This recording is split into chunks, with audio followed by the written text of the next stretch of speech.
বছর হয়ে গেল চন্দ্রযান-3 এর অভিযান। গত বছর 23শে আগস্ট চাঁদের মাটিতে ভারতের চন্দ্রযান-3 অবতরণ করেছিল।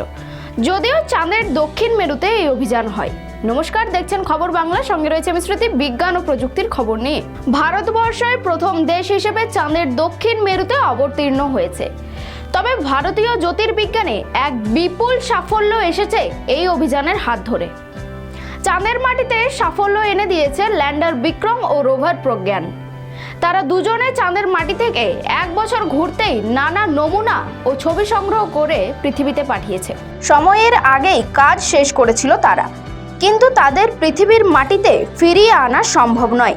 চাঁদের মাটিতেই এক সময় তারা ঘুমিয়ে পড়েছে।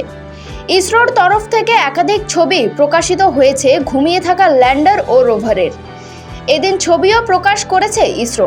শুক্রবার 23শে আগস্ট সেই ঐতিহাসিক ঘটনার 1 বছর। ঠিক 1 বছর আগে ভারতীয় সময় সন্ধ্যা 6টা 4 মিনিটে চাঁদের মাটিতে চন্দ্রযান-3 নেমেছিল। সফল ল্যান্ডিংয়ের মধ্য দিয়ে এক নতুন ইতিহাস তৈরি হয়েছিল ভারতীয় জ্যোতির্বিজ্ঞানে। মার্কিন যুক্তরাষ্ট্র, চীন, রাশিয়ার পরে চাঁদের মাটিতে সফল অভিযানে চতুর্থ নাম ভারতের। 23শে আগস্ট দিনটিকে জাতীয় মহাকাশ দিবস হিসেবে ঘোষণা করেছিল প্রধানমন্ত্রী নরেন্দ্র মোদী। জাতীয় মহাকাশ দিবসের অনুষ্ঠান দিল্লিতে অনুষ্ঠিত হচ্ছে।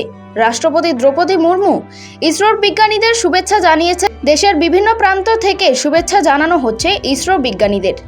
নিকষ কালো অন্ধকার এবড়ো খেবড়ো মাটিতে এখনো দাঁড়িয়ে থাকতে দেখা গিয়েছে প্রজ্ঞান ও বিক্রমকে। চাঁদের মাটিতে চন্দ্রযান-3 এর নামা বিভিন্ন সময় বিক্রম ও প্রজ্ঞানের অবস্থান লেজবন্দি করা হয়েছিল। সেই সব ছবি সামনে আনা হয়েছে। মাত্র 600 কোটি টাকার সামান্য বেশি অর্থে এই অভিযান করা হয়েছে। আগামী দিনে আরও বড় অভিযানে নামছে ভারত। চাঁদের মাটিতে মানুষ পাঠানোর কর্মসূচি করছে ভারত।